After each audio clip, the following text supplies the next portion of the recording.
আমি পড়ে নিয়েছি। এটা আমার যে রেস্ট্রিকশন আছে 144টার মানে কি আমরা বুঝিয়ে দিই। আমি জানতে চাইছি, অন ক্যামেরা বলছি, আমি জানতে চাইছি 144 টাকার ওটা ইনভ্যালিড পয়েন্ট, ওই পয়েন্টটার কোনো দাম নয়। আমি জানতে চাইছি আপনার কাছে 144টার মানে কি আমি জানতে চাইছি, অন ক্যামেরা বলছি, আপনি জানান। আপনি একজন আপনার ডাক্তার আলী অফিসার আপনি আছেন, আপনার র্যাঙ্কটা আমি আগে জানতে চাই। আচ্ছা আপনার র্যাঙ্কটা বলুন স্যার, আপনার র্যাঙ্কটা। আপনি ডিএসপি ক্রাইম ভাইপুর আখতার আলী সাহেব। আমি আপনার কাছে জানতে চাইছি 144 মানেটা কি।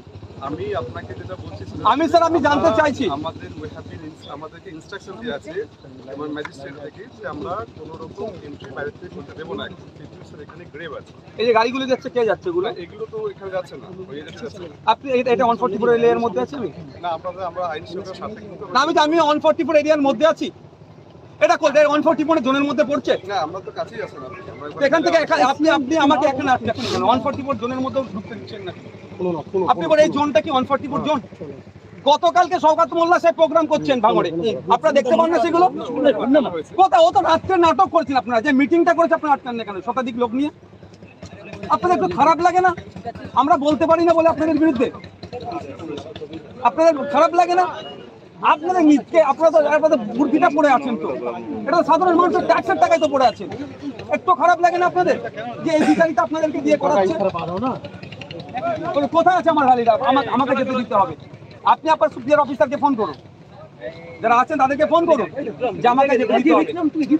আমি জানতে চাইছি 144টা কি, 144 এর মানে কি আমি জানতে চাই, তোমার জানান।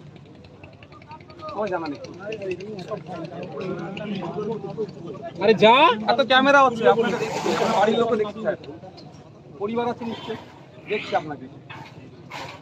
এত ক্যামেরা দেখুন, মেন স্ট্রিম থেকে শুরু, ইউটিউবার থেকে শুরু করে ভাঙড়ের অনেক ইউটিউবার আমাদের আছে। আমি জানতে চাইছি 144টা কি, আমি জানতে চাই আগে। আপনি তো আমার সামনে এসেছেন, আমাকে জানান, উত্তর দিন। আপনাকে এটা লাস্ট দুদিন ধরে বলা হয়েছে। দেখুন আমি আপনার কাছে জানতে চাইছি, আমি আপনার কাছে একদম সোজাসুজি জানতে চাইছি স্যার 144টা কি আমি জানতে চাই। আমি বুঝতে পারছি না। আমি পয়েন্ট আমি দেখেছি, আপনি যেটা ওই পয়েন্টে যেটা বলছেন, তো একটা মানুষের আমার কাছে, আমি এটা গতকালকে দেখে নিয়েছি, একটা মানুষের রাইট টু মুভমেন্টকে আপনি আটকাতে পারেন না। মুভমেন্টকে আটকাতে ছাড়া ভারতবর্ষের যে কোনো জায়গায় শুধু সংরক্ষিত এলাকা ছাড়া যেতে পারে যে কোনো মানুষ। এই অর্ডারের বলে আপনি আমাকে আটকাতে পারেন না।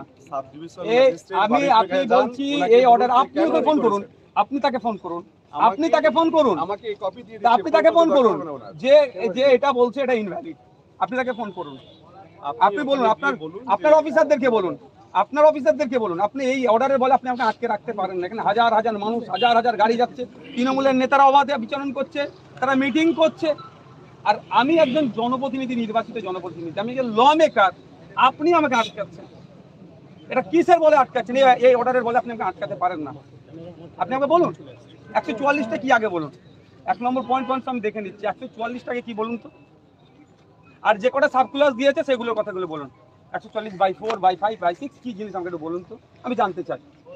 আমি এনফোর্সিং এজেন্সি পার্ট আছি, পার্ট অফ এনফোর্সিং এজেন্সি, যারা ল মেকার আছে সেটা আপনারা ভালো করে জানেন। সেটা আমি জানতে চাইছি, তো ওই জন্য বলছি তো, আপনি ল মেকার আমি বলছি, আমি ল মেকার বলি আপনাকে বলছি, আমি ল মেকার বলি আপনাকে বলছি যে যেটা আপনি করছেন, আপনি এটা অবৈধ কাজ করছেন। আমি তো ল মেকার, সেই জন্য আপনাকে বলছি আপনি এটা অবৈধ কাজ করছেন। সে তো হবে অ্যাকশন, কিন্তু আপনি আমাকে আটকে রাখতে পারেন না। আপনি আমাকে আটকে রাখতে পারেন না। আপনি আমাকে আটকে রাখতে পারেন না। আপনি আমাকে আটকে রাখতে পারেন। আপনার রাইট নয় আটকে রাখা, আপনার রাইট নয়, আপনার রাইট নেই আপনি আমাকে আটকে রাখার। আপনাকে জোর জবরদস্তি কারোর কথা শুনে ইললিগালি আপনি আমাকে আটকে রাখছেন। অবৈধ যে জিনিস আপনি আমার সাথে করছেন, আপনি আমাকে আটকে রাখতে পারেন না। আপনার রাস্তা দেন, আমি যাব, আমি গাড়ি নিয়ে যাব না, আমি একা যাব। চলুন আমি যাব, আমাকে রাস্তা দিন, আমি যাব, আমি গাড়ি নিয়ে যাব না, আমার সাথে কেউ যাবে না, আমি একা যাব, ক্যামেরা দেখছে, বাংলা দেখছে, সারা ভারত দেখছে, প্রয়োজনে ভারতের বাইরের মানুষ দেখছে। আমি একা যাব, আমার গাড়ি যাবে না, আমার সাথে কেউ যাবে না, আমাকে ছাড় দিন। যদি আপনার দ্বারা সম্ভব না হয়, আপনার যারা সুপিরিয়র, আপনাকে যারা দাঁড় করিয়েছে এখানে কালিমা লিপ্ত করার জন্য, আপনার বর্দির উপরে যারা কালি ছিটানোর জন্য যারা দাঁড় করিয়েছে, তাদেরকে ফোন করুন, তাদেরকে বলুন যে এটা বলছে। আমি একা যাবো, আমি তারও লাগবে না আমার, আমি একা যাবো, আমার সাথে কেউ যাবে না। ফোন করুন তাদেরকে, ফোন করুন আপনি, আপনার আরো অফিসিয়াল যারা আছে তাদেরকে ফোন করুন।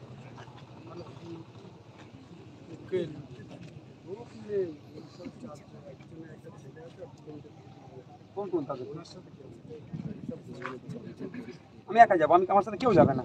একজন নিয়ে এসেছি, সেটা তো অসুবিধা হচ্ছে, তো সেটা তো কষ্ট হয়ে যাচ্ছে, তো সেটাও যাবে। আমি একা যাবো, আমি আমার নির্বাচনী ক্ষেত্রে সাধারণ কমন পিপলের কাছে আমি যাবো। বলছি আমি এখন ভাঙড়ে আছি। এটা তো for certain period আছে। It's not for I know that. unlimited type I know that, sir. আমি স্যার, আমি জানি, এটা আপনি ভালো করে দেখেন। আমি জানি, নরমাল সিজ রেস্টুরেন্ট আমি জানি, আমি দেখেছি। আপনি অনেক লার্নেড পারসন আছেন। না, আমি আপনার মতো অত শিক্ষিত নই। লার্নেড আছেন, আপনার মতো আপনাদের মতো অত শিক্ষিত নই, ওটা আপনার জায়গা। সরি বললো গাড়ি থেকে নেমেছে, ঠিক আছে গাড়ি করে দিয়ে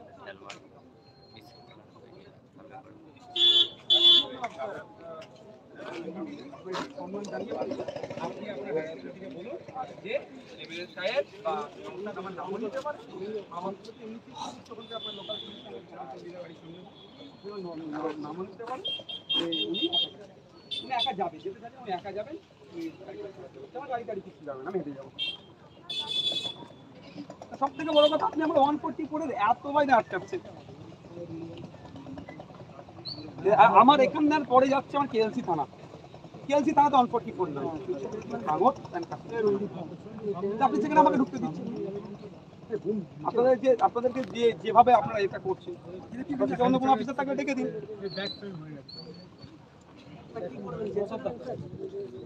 অফিসার থাকলে ডেকে দিন। হেঁটে যেতে চাইছেন, কি করবো আমি? তাছাড়া আপনাকে কি বলা আমার তো জনগণের কাছে আমাকে পৌঁছাতে হবে। পুলিশ কি বললো? আমি যিনি এখানে ছিলেন অফিসার, তাকে আমি জানতে চাইলাম 140 করতে কি, আমাকে একটু বুঝিয়ে দিন। তিনি আমাকে বললেন না। আমার সাথে নাকি এত লোকজন আছে বলছে, আমি বললাম একা যাবো হেঁটে, তার আমাকে বলুন তার হায়ার অথরিটি যা আছে তার সাথে মানে যুক্তিযুক্ত করে উত্তর আসতে দেবে কি করে যুক্তি? 144 তো এরকম আটকে রাখতে পারে না। আমার সারা ভারত, আমার সাধারণ একটা নাগরিকের সারা ভারতবর্ষ বিচরণ করার রাইট আছে, আর আটকানো মাঝে রাইট টু মুভমেন্টের উপর আটকাচ্ছে। এই যে আটকাচ্ছে রাইট টু মুভমেন্টকে আঘাত দিচ্ছে। তুমিও নামাও না, তুমিও নামাতে বলো, এই যে অবস্থা দেখো। এলাকা দেখ কোথায় তুই কলকাতা আমি একা যেতে চাইছি, চলো। মানে সেক্ষেত্রে একাও আপনাকে যেতে দেওয়া হচ্ছে না। আমি বললাম পুলিশ আমাকে না নিরাপত্তা দিলেও আমি একা যাবো। আচ্ছা 144 তো ভাঙড় কাশীপুর থানায় আছে। কেএলসি থানার মতো তো না, এটা টেকনো সিটি এখানে আটকাচ্ছে কেন? আমি তো একটা কথা বললাম, যে ওনার বাড়ির লোকজন তো দেখছে, ওনাদেরকে এই ধরনের অনৈতিক কার্যক্রম করার বাড়ি ছিল, আগামী দিনে পুলিশ হবে তো, আর রাজ্যের সেবা করার জন্য পুলিশ হবে তো, যে এই ধরনের বাবাকে দিয়ে আপনার অনৈতিক কাজ করার পুলিশের কোনো সদুত্তর দিতে পারলেন না। আপনারা তো দেখলেন কি দিল উত্তর দিক, যা সিনিয়র অফিসার আছে তাদের সাথে কথা বলতে বলুন। হ্যালো, দেখো তুমি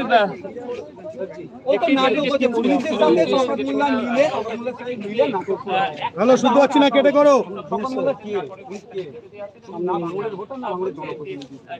আচ্ছা, উনি ভাঙড় থানাতে 144 আছে, কোথায় এসে ওনাকে আটকাচ্ছে? ভাঙড় কলেজের সামনে। এতটা কিভাবে আসতে পারলো? 144 ব্রেক করেছেন, সরকার বলছে। হ্যাঁ, ব্রেক করেছে। উনি যদি একা আসতেন ব্রেক করতেন না। উনি ওনার সাথে একাধিক লোক নিয়ে এসে ব্রেক করেছে 144। তার বিরুদ্ধে কি অ্যাকশন নিচ্ছে? গতকালকে 144 থাকার পরেও তৃণমূল কংগ্রেস ওখানে মিটিং করেছে। রুলিং পার্টি বলে সব ছাড় নাকি? হ্যালো, তোমরা ক্যামেরা পাচ্ছেন এদিকে, ওদিক দিয়ে প্রশ্ন করছো তুমি। তোমার ক্যামেরা পাচ্ছেন কিন্তু দাদা দেখছি না ভাই, কোথায় এখন ক্যামেরা পাচ্ছেন? তোমারই তো ফ্রেমটা নষ্ট হচ্ছে তোমার।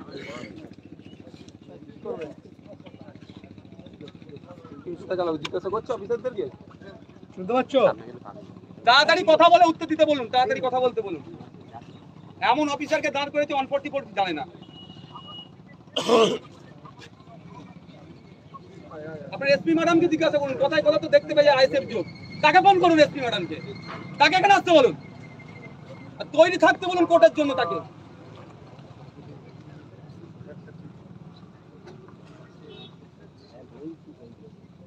কি অভদ্রতা এগুলো, গণতন্ত্রের নামে এগুলো, গণতন্ত্রকে ভেঙে ফেলার চেষ্টা হচ্ছে এগুলো। ডেমোক্রেসি আছে কোথায় রাজ্যে? ওকে নসাদের দিকে ফটো একটু দাদা। শয়ে শয়ে গাড়ি, হাজার হাজার গাড়ি মানুষ যাচ্ছে, তাতে কোনো অসুবিধা নয়, আর 900 দিয়ে গেলে অসুবিধা হয়ে যায়।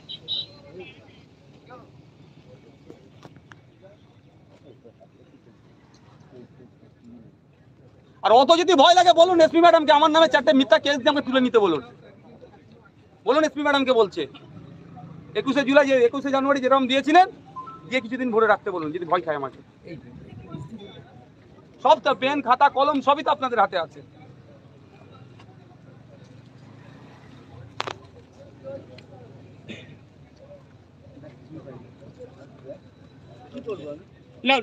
নওশাদ সিদ্দিকী, আপনাকে কি তাহলে কি টেরোরিস্ট মনে করা হচ্ছে না নটোরিয়াস ক্রিমিনাল, যে আপনাকে ঢুকতে দেওয়া হচ্ছে না, আপনি যে বিধায়ক সেটা তো বোঝাই যাচ্ছে না। সেটা তকমত এখনো দিচ্ছে না, কিছু একটা সার্টিফিকেট অন্তত দিই কিনারা, আমি কি খাতারনাক কি হ্যান কি সেটা অন্তত সার্টিফিকেট দিই, তাতে মনটা শান্তি পাবো যে কিছু একটা বলেছে। উত্তর যত দিয়েছে সেটা সে উত্তরও যত দিতে পারছে না।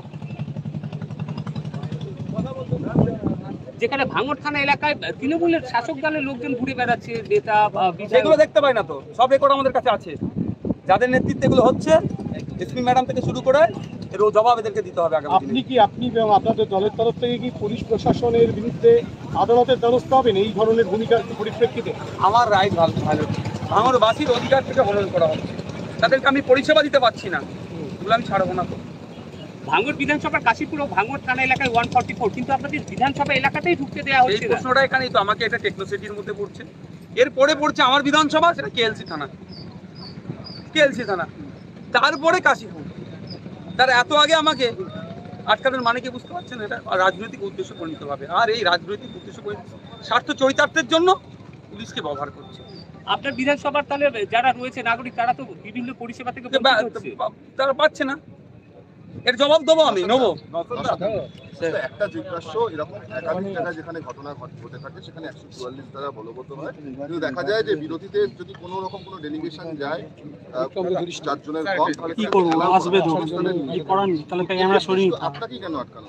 আমি তো সেটাই ভেবে পাচ্ছি না। আমি বিরোধীদেরও একদম সব জায়গাতে আমরা তো বিভিন্ন রাজ্যে যখন ঝামেলা তুমি দেখতেই পাচ্ছ 44-এর পরেও সেখানে নর্মস মেনে সেখানে পৌঁছাতে দেয়। এখানে আমি সেটা প্রশ্ন তো করেছিলাম, কি এসডিপিও না কি ছিলেন স্যারের, যিনি এখানে ছিলেন আক্তার আলী স্যার, আমি তো প্রশ্ন করলাম যে অন 44টা কি, আমার উত্তর দিয়েছে, দেখেছেন? উত্তর দিলে ওনার উত্তরে উনি দৌড়িয়ে যেতেন। আগে নিয়ে যাবো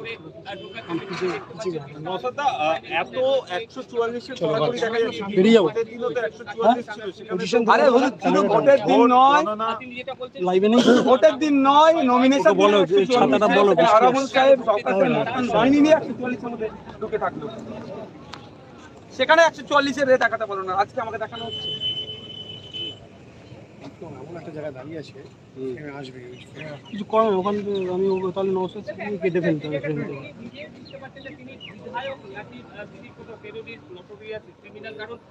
তুই এই জায়গায় দাঁড়িয়েছিস, তুই সবার ফ্রেমে চলে আসছিস, আমার কোনো প্রেমই নেই। বিধাননগর এলাকায় এবং এরপরে কেএলসি থানা, যেটা কিনা ভাঙড় বিধানসভার মধ্যে, সেখানেও তাকে যেতে দেওয়া হচ্ছে না।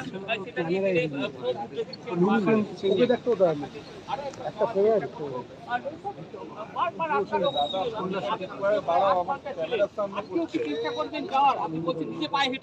আমি যে কোশ্চেন গুলো করেছি, আমি তার সুপুরিয়ার যে অফিসাররা আছেন তাদের সাথে কথা বলে আমাকে ফিডব্যাক দিতে বলবো, আমি একা যাবো না। আমার যদি সমস্যা হয়, আমার সাথে একজন যাচ্ছে সমস্যা, সেটাও যাবো, আমি একা যাবো। একা গেলে কি আমার আটকাতে পারবো না?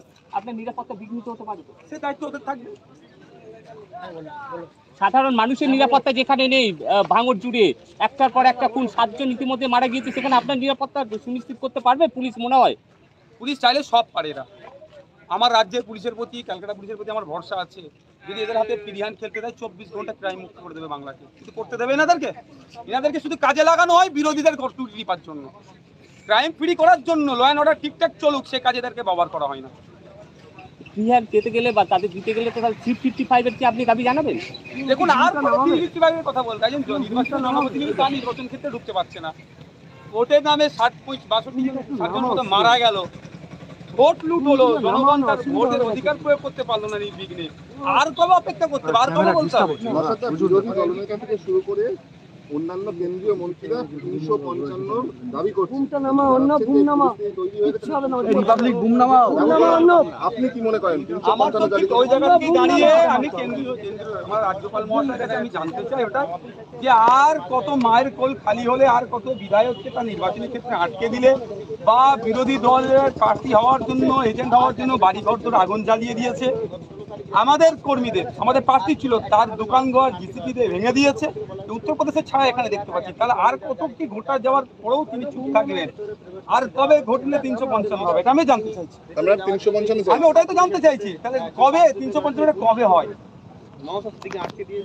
আপনি বিরোধী দলনেতাকে এখানে আসবার জন্য আমন্ত্রণ জানিয়েছিলেন, তিনি গতকাল বলেছেন যে আপনি চাইলে নিশ্চয়ই উনি আসবেন, তো আপনি কি আজকে- দেখুন, বিরোধী দলনেতাকে আমাকে চিঠি লিখে আর স্পেশাল করে আমন্ত্রণ করতে জানাতে হবে না। উনি সারা রাজ্যের মানুষের বিরোধী দলনেতা। যেখানে গণতন্ত্র আক্রান্ত হবে আমি মনে করি যে দল মত না দেখে তার সেখানে পৌঁছে যাওয়া উচিত, এটা আমি মনে করি, তার ডিউটি এটা বলে মনে করি। আচ্ছা, মুখ্যমন্ত্রীও তো তিনি তো প্রশাসক সারা রাজ্যে, তার কাছে কিছু বলবেন না? আর নতুন করে বলতে হবে, তার কাছে আমি ছুটে গিয়েছিলাম, ভাঙড়ে যাতে না অশান্তি হয় এই বিষয়গুলো নিয়ে। সে আছে কোথায়? তারপরে কিন্তু 15 তারিখে দিল্লিতে মৃত্যুর ঘটনা ঘটেছিল, অবশ্যই অফিসিয়ালি তাকে জানাবো। কাউন্টিংয়ে তিনটে আরো 3 জনের মৃত্যু হয়েছে, সেই দায়টা কার? নওশাদ? নির্বাচন কমিশনের সর্বত্র প্রথম, তারপরে রাজ্য প্রশাসনের। মনিমা, তুমি দেখতে পাচ্ছ নওশাদ সিদ্দিকী এক রাত ক্ষোভ উঠে দিচ্ছে পুলিশ প্রশাসনের উপর, পাশাপাশি সবার মূল্য তো মুখ খুলেছে। মুখ খুলতে যেটা বললেন যে আর কবে 355 জারি হবে, তার কারণ প্রচুর মৃত্যু দেখেছি ভোটকে ঘিরে। ক্যানিংয়ে একজন তৃণমূল কংগ্রেস কর্মী খুন হয়েছে, সেই খুনের ঘটনায় আইএসএফের এক নেতা অঞ্চল সভাপতি তাকে গ্রেফতার করা হয়েছে। এই বিষয়টা নিয়ে কি বলবেন, কেন এই ধরনের? দেখুন, ব্যাপারটা হচ্ছে আমি একটা ভিডিও দেখেছি, ওখানকার বিধায়ক বলেছেন যে যাকে ফোন করেছে সে একটা গুরুত্বপূর্ণ কেসের উইটনেস ছিল। আর একজন নাম নিয়ে বলেছেন ওর সুপ্রিম কোর্টে ওর জামিনটা খারিজ হয়েছে, সুপ্রিম কোর্টে, সে তার কাজ এটা। আর আজকে অ্যারেস্ট কাকে করছে, কালকে আমাদের অ্যারেস্ট করছে যে আমাদের একজন অঞ্চলের দায়িত্বশীল। এইটা পুরোপুরি ভাবে কোনো জায়গায় অরাজকতা ঘটলে, অশান্তি ঘটলে আইএসএফকে ট্যাগ করে দেওয়া হচ্ছে। কারণ আইএসএফ এই মুহূর্তে উদীয়মান শক্তি, শাসকের চোখে চোখ রেখে কথা বলছে। শাসক আইএসএফকে ভয় পেয়েছে, সেই জন্য এনাদানের প্রকারে আইএসএফ এর গতিবিধি কিভাবে যুদ্ধ করা যায় বিভিন্ন কেস দিয়ে আটকানোর চেষ্টা। এই যে খুনের ঘটনায় যে গ্রেফতার হয়েছে অঞ্চল আইনি লড়াই করবো, এই ক্ষেত্রে কি মিথ্যা অভিযোগ করা হয়েছে? মিথ্যা অবশ্যই অভিযোগ করা হচ্ছে, আমরা আইনি লড়াই যাবো, তার হয়ে আমরা লয়ার লাগাচ্ছি, মিথ্যা অভিযোগ টিকবে না। আচ্ছা, আপনি এখানে এই যে দাঁড় করানো, আপনাকে আটকে দেওয়া হয়েছে বিধাননগর পুলিশ কমিশনারেটে, যেখানে কোনো রকম কোনো এখতিয়ারি নেই, কোনো 140 ধারা নেই। এখানে নয়, এরপরে যেটা আছে যে যেটা দেখিয়ে Kolkata leather complex, Kolkata leather কমপ্লেক্সও নয়, হ্যাঁ, আপনার কাশীপুর থানাতে আছে, ভাঙড় থানাতে আছে। যে ভাঙড় থানায় গতকালকে তৃণমূলের নেতারা মিটিং করলো, সেখানে কোনো অসুবিধা নাই। তারা 144 ভায়োলেট করে ভাঙড় কলেজ অব্দি চলে আসলো নাটক করতে, তারপরে পুলিশের সামনে বসে গেল, মানে আমাকে আটকানোর জন্য ওরা এটা করার জন্য।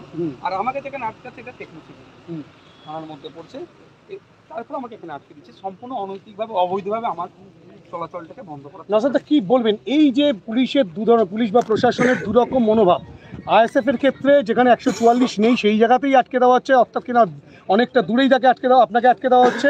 আর দ্বিতীয়ত শাসক দলের সদস্যরা, শাসক দলের নেতৃত্ব যখন একেবারে 144 ধারায় ঢুকে পড়ছে, সেখানে কিন্তু পুলিশ সেইভাবে তাদেরকে কোনো রকমভাবে প্রতিহত করছে না।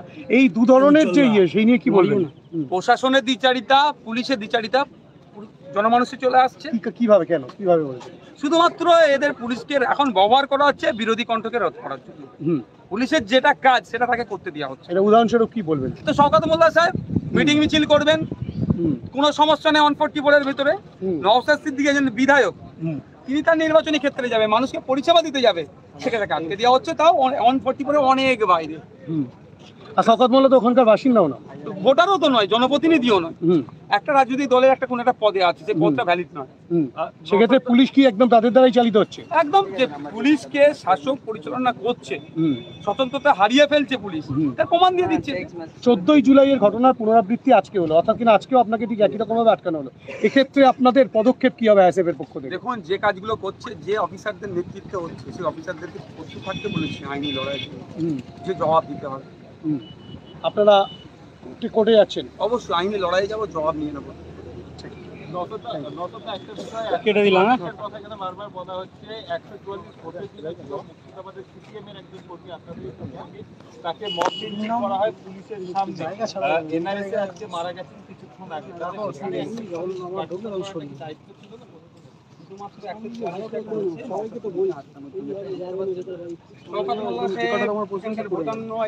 আমি বুমটা অফ করলাম। মধ্যে ঢুকে পড়ছে, কোনো সমস্যা হচ্ছে না। ক্যামেরা ডাউন করে রাখলাম।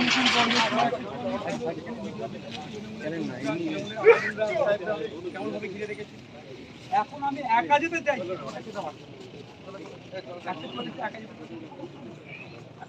সংজ্ঞাটা জানতে চেয়েছিলাম, সেটাও পুলিশের সামনে যে গণপিটুনি দেওয়া হলো তাকে এতদিন বাদে, যে তিনি এনআইএসএ মারা গেলেন, পুলিশের ওপর তাই তো, দায় পুলিশের ওপর পড়তাই।